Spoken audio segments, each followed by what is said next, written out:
Hello बच्चों, चलिए प्रश्न पढ़ते हैं। प्रश्न में हमें दिया है चित्रों सहित एससीपी तथा सीसीपी प्रकार के समवृत्त संकुलों की व्याख्या कीजिए।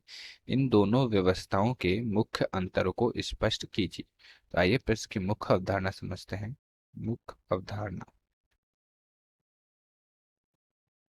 देखिए, एससीपी हमारी क्या होती है।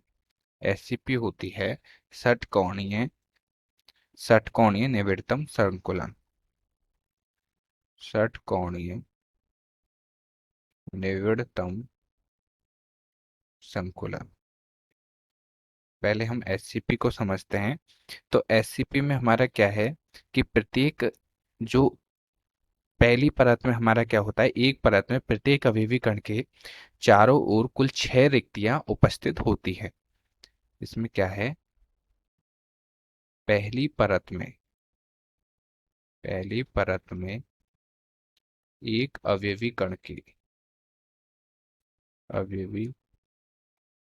कण के चारों ओर कुल 6 रिक्तियां उपस्थित होती हैं। इन्हें हम क्रमागत रूप से क्या नाम दें, ए या वी द्वारा अंकित करें। इन्हें यदि क्रमागत रूप से ए और बी अंकित करें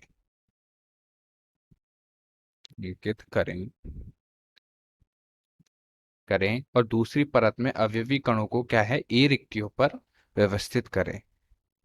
और दूसरी परत में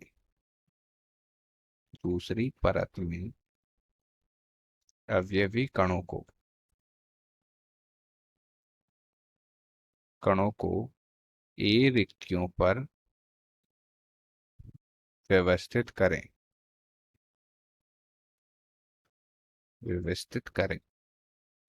तो जो बी रिक्तियां हमारी शेष रह जाती हैं, करें तो बी रिक्तियां शेष रह जाती हैं शेष रह जाती हैं शेष रह जाती हैं। और इस प्रकार दूसरी परत में भी नई रिक्तियों के साथ साथ हमारे क्या है, बी रिक्तियां भी दिखाई देती हैं। इस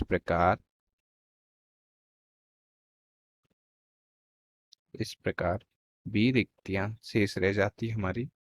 और दूसरी परत में भी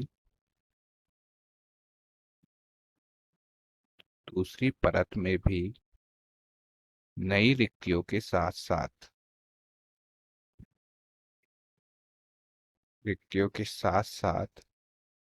हमारी क्या है, वी रिक्तियां भी दिखाई देती हैं।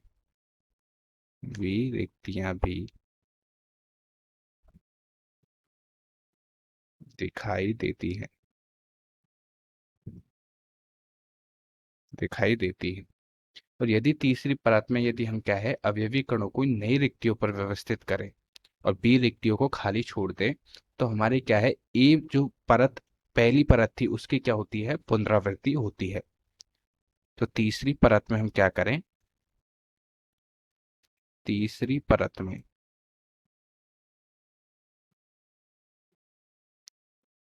तीसरी परत में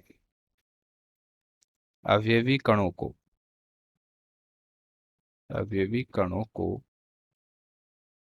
नई रिक्तियों पर नई रिक्तियों पर व्यवस्थित करें व्यवस्थित करें तो हमारी क्या है, ये पहली परत की पुनरावृत्ति होगी। और इसे ही हम क्या बोलते हैं, हमें किस प्रकार की व्यवस्था प्राप्त होगी, ए बी प्रकार की। इस प्रकार हमें क्या है, ए बी प्रकार की व्यवस्था प्राप्त होगी, जिसे हम क्या है, एससीपी व्यवस्था कहते हैं कहते हैं। और यदि हम क्या करें, जो तीसरी परत है, तीसरी परत में तीसरी परत में अवयवी कणों को अवयवी कणों को बी रिक्तियों पर व्यवस्थित करें। बी रिक्तियों पर व्यवस्थित करें। व्यवस्थित करें तो हमारी क्या है, एक नई परत का निर्माण होता है।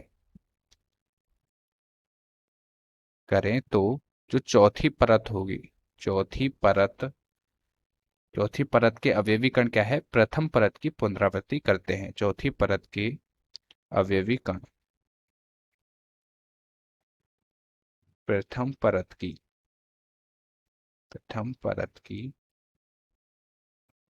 पुनरावृत्ति करते हैं। और हमें किस प्रकार की व्यवस्था प्राप्त होगी, ए A B C A B C प्रकार की व्यवस्था प्राप्त होगी। और इसे ही हम क्या बोलते हैं, सीसीपी व्यवस्था। सीसीपी व्यवस्था कहते हैं। तो आइए इनके चित्र बनाते हैं। देखिए, ये हमारी क्या है, परत ए है। ये हमारी परत ए है। परत ए में क्या है, प्रत्येक अवयवी कण के चारों ओर हमारे क्या है, 6 रिक्तियां उपस्थित होती है। इस प्रकार से 6 अवयवी कण होते हैं और इन 6 अवयवी कणों के मध्य क्या है, हमारी 6 रिक्तियां उपस्थित होती हैं। ये हमारी क्या है, 6 रिक्तियां उपस्थित होती हैं।